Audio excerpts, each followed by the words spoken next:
Welcome to A New You with myself, Dr. Cristyn Watkin, where you're going to learn, laugh, and fall in love with becoming a new you.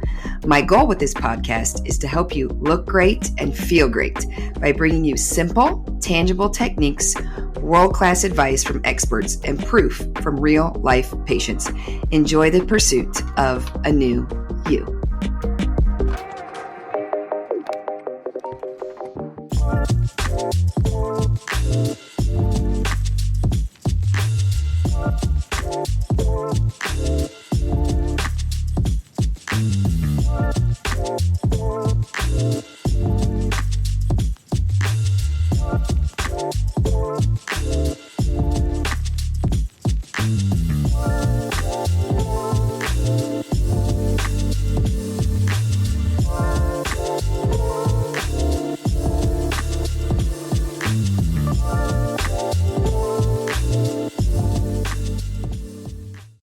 Hi, this is Dr. Cristyn Watkin of aNu Aesthetics and Optimal Wellness, and I welcome you to my first podcast that I've been wanting to have for a very, very long time. My plate is just overly full, so it took a whole team of people to help me implement this podcast. I hate to say that it's true, but it is. Being the CEO of 2 locations and running, the household with 3 small kids and my husband, let's not tease. Other people help me run that. But I'm excited about this podcast because I get to bring to you a lot of things that not very many people get to see. We have events here every month at the office at either location, and it's me talking about things I'm very passionate about for about an hour to an hour and a half. And people always ask me, can you record those? And can you give us more content? How can we get to know some of these amazing services that you offer and what's inside your brain? So I thought a podcast would be great. Add something to the plate. But this is something fun that I'm really looking forward to. So today we are going to talk about how aNu began. And I could not have this discussion without Dr. Heather Isom. Dr. Heather Isom helped me start aNu over 10 years ago, and she'll be my guest today, which I'm really excited about. We don't get to see each other very much because she pops in and sees patients, but my schedule is so crazy. So I'm so excited to have her join us today. And a little bit about story of aNu, just kind of a little bit of a timeline, is I started aNu with 3 other women 10 years ago. It's been almost 11 years, actually, by the time we opened our doors, though, about 10 years. And we really just had this idea, and it just came together very effortlessly, and very easy. And I was talking to Dr. Heather about this, that I cannot imagine doing that as easily as we did 10 years ago because of how this arena has grown. And we used to have 3 services, which we'll probably talk about. And now we have hundreds of services in the aesthetic side and the wellness side and the regenerative side. So I think it's a really great opportunity for us to get to share those things and kind of how aNu started from its little infancy. And then 5 years ago when I expanded and brought in wellness. So that's when I brought in wellness and functional medicine. I had this brilliant idea 5 years ago after I had twin girls and I had a 2-year-old boy at home that I would resign from my full-time position as chief medical officer while running aNu as the medical director. And I would stop that career with newborns at home and a 2-year-old, like I just mentioned, and start wellness in the practice, go get trained in bioidenticals, medical weight loss. And then that conference that very weekend led me into the idea that I should get board certified in functional medicine. Anybody can relate? I am sure that you can. So that's kind of how everything happened. We'll go through things in a little bit more detail as I bring Dr. Heather on. But it started very small and it has grown into this very big thing with 2 locations. And everybody wants me to open more locations. But for my sanity, I am just pausing for a minute. So without further ado, Dr. Heather Isom. Thank you. Thank you so much for coming today. It means a lot. Her schedule is crazy. My schedule is crazy. So to get us together is a beautiful thing. Doesn't happen often anymore. No, I know. It doesn't happen enough. We used to. And even when we started, we would be still passing in the night, right? Mm-hmm. If you will, because, well, we'll get to that, how we started. So one of the unique things about aNu and about us is that we were medical doctors when we started this. And most of the time in this industry, it is nurses or mid-levels that decide to do this and they have a medical director. And we really took a different approach and a hands-on approach where we wanted to hold their hand, bring them in, do everything ourselves. And, for me, I know it was about just doing something as a consumer that I knew made me feel better, and we were filling a niche because I didn't know where to go for those things. There wasn't anything in the Northland. And I think we really wanted to provide a service that nobody else in the area was providing. What would you say was kind of your motivating force, but behind, starting the practice with me and what we did? I just thought it would be something that would be very different from what I do on a day-to-day basis, because my main job is in the ER at Truman, which I absolutely love and would never very leave. Intense. Would never leave. But this is, I like coming here and taking care of people who want to see me, as opposed to people who come to me because they have to. Yep. And it was just such a different side of medicine that I had never experienced.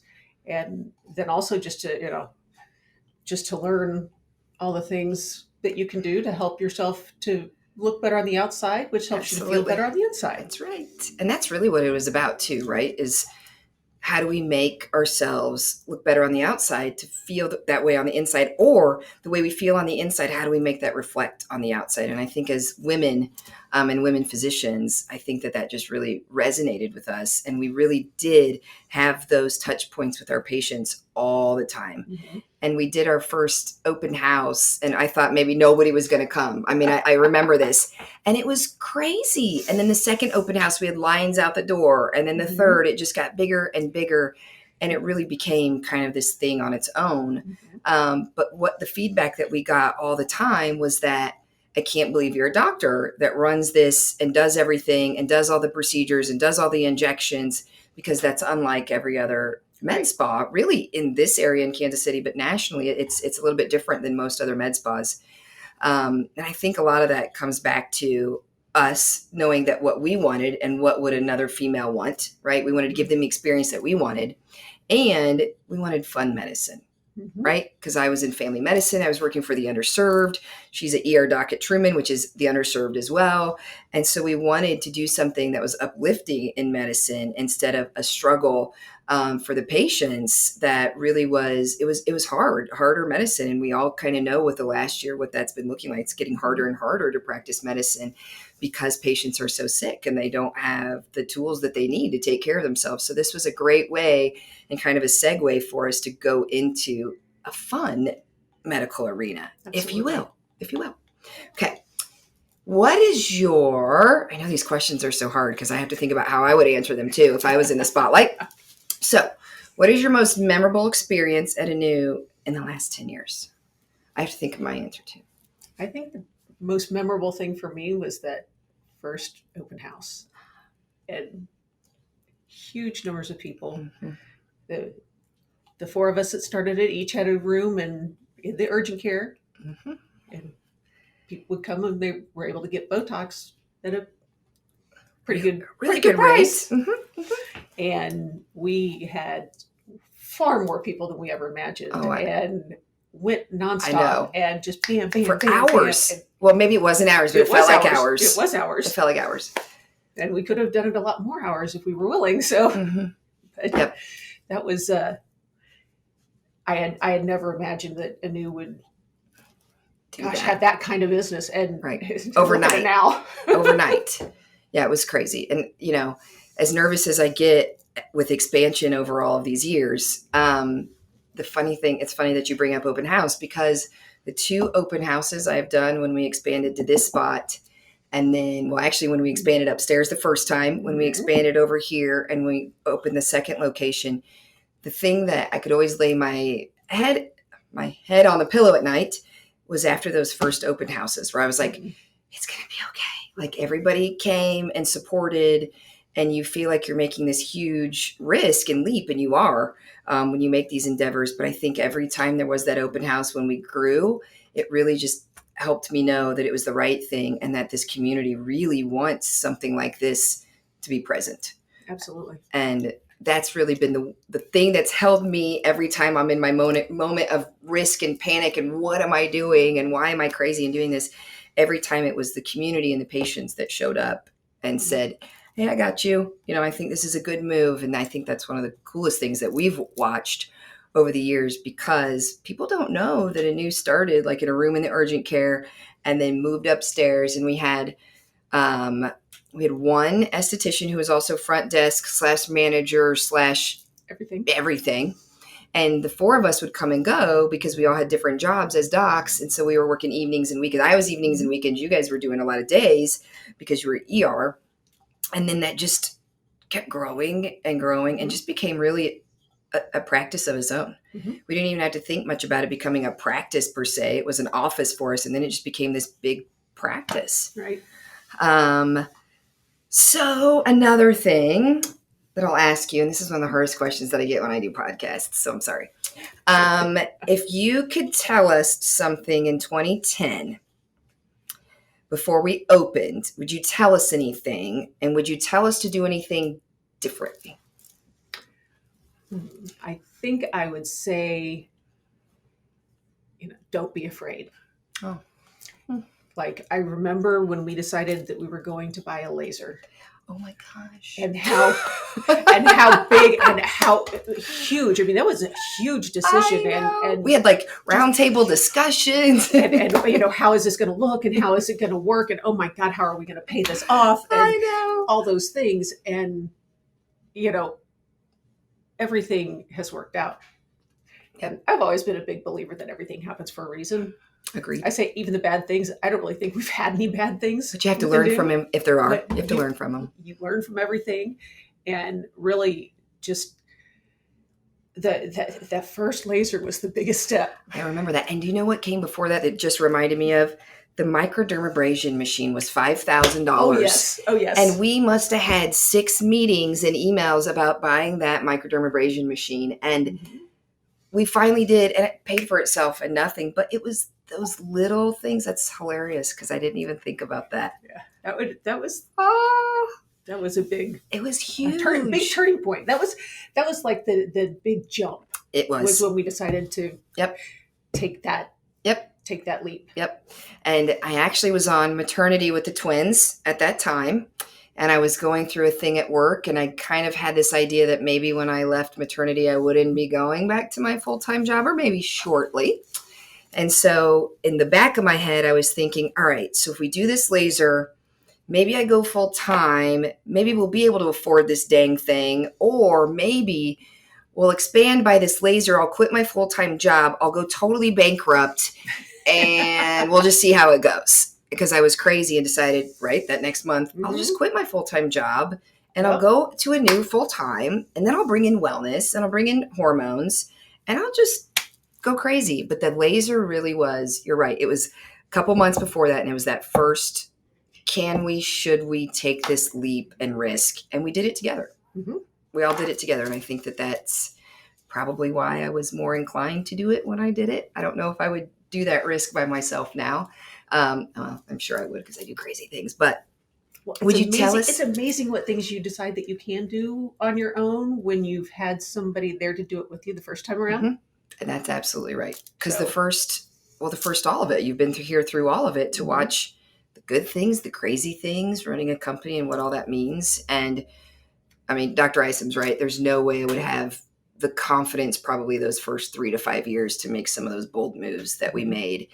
And the crazy thing is we didn't think all that much about it. We thought about it and we were like, yeah, that sounds great. Like we should do that. And we thought about it, but it just always kept happening. Right. Yep. So we would think about it and it would be kind of effortless and just happen and happen. And I feel like that's the way it's been throughout this whole time. I shouldn't use the word effortless because it's a dang lot of work, but when you put it into motion, it sort of just happens. Right. And it has a life of its own because I think it's meant to be. Right. I think it's meant to be.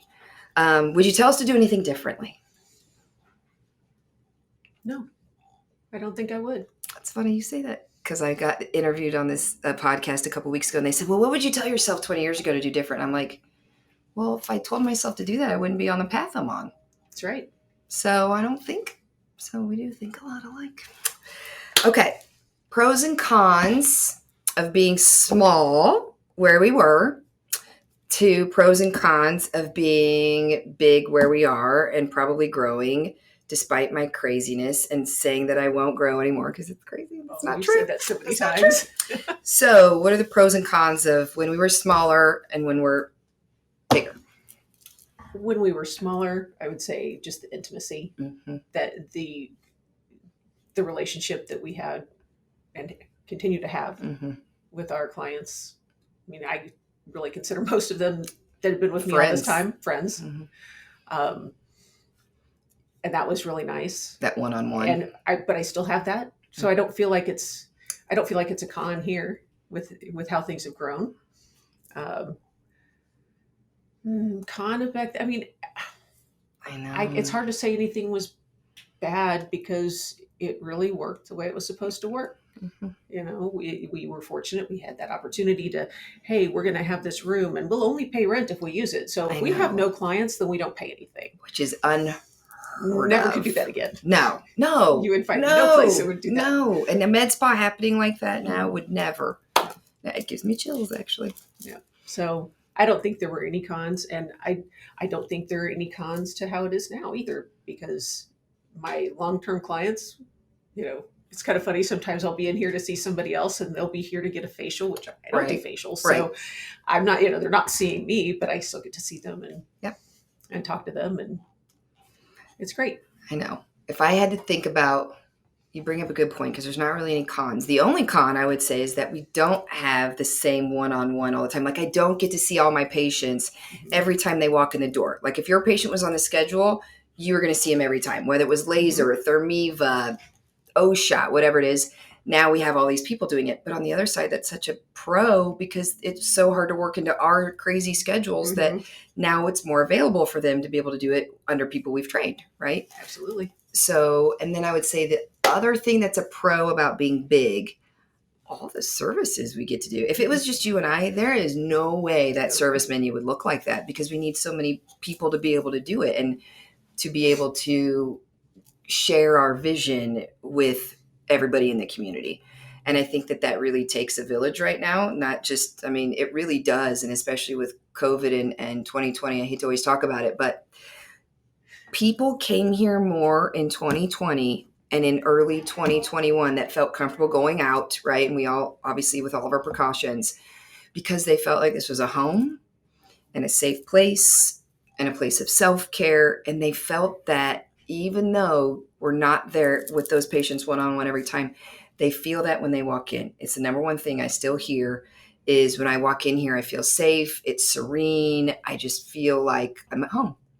And if we can accomplish that on the huge scale that we're at now, and that still mimics what we used to have across the street, I'd say we're pretty dang successful. Absolutely. Yeah, I would say that that's true. So since I have you here today, and you're the one person who really has followed the evolution of aNu other than me, we kind of already talked about how at the beginning we had a room, and a couple years later we moved upstairs, and then the laser kind of was that, where are we going? What are we doing? And branching out. And then when I started to kind of think about stopping primary care and being terrified of that at the same time, we kind of put our heads together with one of our co-owners at the time, and we started thinking about hormones and weight loss, right? Medical weight loss and bioidentical hormones. We went to that training, and it was like drinking out of a fire hydrant, because even in primary care and ER, which we take care of every problem under the sun, we were like, well, this is different than I've ever been trained. And it really opened a new avenue for patients. And I think quickly we both realized that there was a huge demand for that. And it quickly became a big thing in and of itself. I don't remember how far we were into it. And you're like, Cristyn, why don't you just take that over? Because as an ER doc, it's hard for me to stay in that constant, thing with patients, and because you had to be present all the time. Well, it was also as a matter of we learned so much to begin with, so much, and then we were learning so much on a continuous basis and changing all the time. And then, especially the medical weight loss, seeing people once a week, having them come in for their weigh-ins and going through their diet log. And, and I was like, I can't do this. It was, working in the ER, working shift work, working nights. Right. There was just no way I could really be there for the way you wanted to be, the way I would have wanted to be to do that. And I also knew I wasn't willing to give up ER. So and that's kind of where we were at that point, because I was kind of at that transition and ready for that. And you were like, you know what? I love my ER job. You take this. you figure out kind of what that means, because this is your baby, and I'm going to do the things I love to do, right? Which is Absolutely. aesthetics and make us all feel beautiful in so many other ways. So for me, it became a big thing after that. I started seeing patients, and I gave myself 90 days from when I resigned from my big job. And I said, I have 90 days to see if I can give this a go. I had 2 jobs lined up, one in the ER and one in a remote ER, and one in, oh, that's not true, and long-term care and a hospital, just in case it didn't work, because I have to have all my ducks in a row, right? Yes, that's what I did. So after 30 days, my schedule was full of wellness and weight loss. And I thought, there is a huge need for this. And this is my passion, because I was always looking for, right, what do women come in primary care for? Fatigue, weight gain, anxiety, depression, insomnia, not all those other things we think about, like hot flashes, night sweats. They come in with those, but really it's those other things. And in primary care or even in the ER, you're like, I don't know how to fix that. How am I going to fix that? Those are very obscure symptoms. I'll do your CBC and I'll look at your iron and your thyroid, and it's normal, right? And I was going through those things too. Postpartum, I started to have weird symptoms. Come to find out all my weird stuff later, like with fibromyalgia and all this stuff that we'll probably talk about at some point later, of course. Yeah. That there was not an answer for all these women, and how was I going to help them past the point of primary care and give them all of these things back in life that we wanted, and how could we match the inside and the outside? And we're both patients of our wellness practice. I am a patient of our wellness practice, and Dr. Isom is a patient of our wellness practice. And there is no doubt in my mind that without it, I would not be the busybody I am today. There's no way I'd be able to function with all the things that I have. And why not get the perks of doing wellness and hormone management and medical weight loss? I think we've all dabbled in all of that quite a bit, haven't we? What is your favorite thing that we do in wellness that you really feel like speaks to the community and women and men in Kansas City? And even for you, right? Because I know you do a lot of it too. Oh, yeah. In wellness or aNu in general? We'll start with wellness. I really think a lot of the hormone, really monitoring hormones, monitoring everything, and trying to keep things at an optimal level. It's not about being in the normal range. It's about being in an optimal range. And I know that I feel a lot better now than I ever have. Yeah. Yay! So to me, that's really important. I know. And I feel like I looked at some pictures. Somebody had sent me a text not that long ago and put a picture of me now and a picture of me 10 years ago side by side. And they were like, you do know you look like 10 years better than you looked 10 years ago, which means you've like aged reverse. And I was like, well, then that's the point of this practice, right? Exactly. Is vitality, whether that's on the inside or the outside. And I would agree that I think a lot of those things make us feel better than we've ever felt. It's pursuing those things and giving us permission that it's okay to take care of ourselves. That is really what it's all about. So I'm going to be asking all of my guests 2 special questions, and it's going to be the aNu too. So you get to be the first up. Are you ready? Okay. So what is your favorite service that we offer at aNu collectively? Anything we do. What's your favorite service? To have done on me? Oh, man. For a long time, I could say that I had done everything. Every service that we offered, I had at least tried it once. Clearly, that will never happen now that there's P-Shot, but...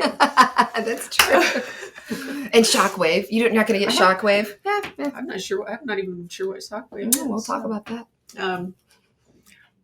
One of my favorites to have done on me that I don't do on others would be the BBL and Halo. I love that. Game changer. It's wonderful. Gets rid of all your pigmentation, your brown and red spots, and it's anti-aging. And it resurfaces, and it's just wonderful. Because we try to stay out of the sun, and we do wear SPF, but we are 2 very much island people, and we like the sun and sand. Okay. Absolutely. What is the thing you want to try the most? And I know I just brought in several things, right? Which I wasn't going to do in 2021. So I brought in 4 all at once. Done that multiple times now. I should never say I won't, because that means within 3 months I will times 5. Yep. So what is the one service you want to try that you haven't had yet? I think the one I want to try that I haven't had yet would be Morpheus. Yeah. And you know what? We just got the new one, which is Vivace. Oh, so maybe Vivace then. I think you need Vivace. I'm open to donate my body for people to train at any point in time. She's not kidding. One of the benefits of doing this. That's right. Not kidding. And I will as well. Actually, it's one of the only times I get treated. Right. People think that because we work here, right? Own it, whatever, work here, that we're always in that treatment room. We are never in that treatment room. We are treating all of you lovely people. Okay. So the one time I get treated is when we do a training. So they train on me. And Heather, Dr. Isom, when she gets treated, that's really one of the main times is she's like, I'll be your demo. You do whatever you want to me, because especially with the highly skilled staff that we have, with nurses and nurse practitioners and other physicians as well, you're in good hands, right? Mm-hmm. And so you and I never really doubt that a training is going to go a certain way. We're always like, sign me up. I'm the first to do it. And I have the same philosophy as you. I want to make sure that I've tried every single thing before we roll it out to patients. And right now I'm only missing 2 because we just brought 4 things in. But it's on my list. We'll get there. Okay. So I do have a little teaser for everybody. And I don't even know if you know yet. You might. I don't remember if I sent that email. So we're going to be having a big party on June 30th at our other location at River Market. And that's going to be a Lux Lotus Lounge party. It is at the pool. No, you don't have to get in your swimsuit and swim around. That's okay. But it's going to be swanky, champagne. It's going to be a big thank you to all of our aNu Lux members who really have been a huge part of the success of aNu. And even during, this is a big thank you to them, because even during the hardest year of 2020, almost every single one of our members remained a member. Even we were closed for 2 months, even during financial hardships for them. And they really came back and supported us. So if you'd like to join and be a Lux member and be a huge part of what we offer at aNu, go to the link below, and we'll see you on June 30th at the swanky party. Thank you again, Dr. Isom, for coming. Thank you. And if you come to the party, we'll both see you there. Okay? Bye. Thanks for joining and listening to aNu You. Please subscribe, rate, and review. And if you have any requests for my next episode or want to learn more, visit anuaesthetics.com/podcast.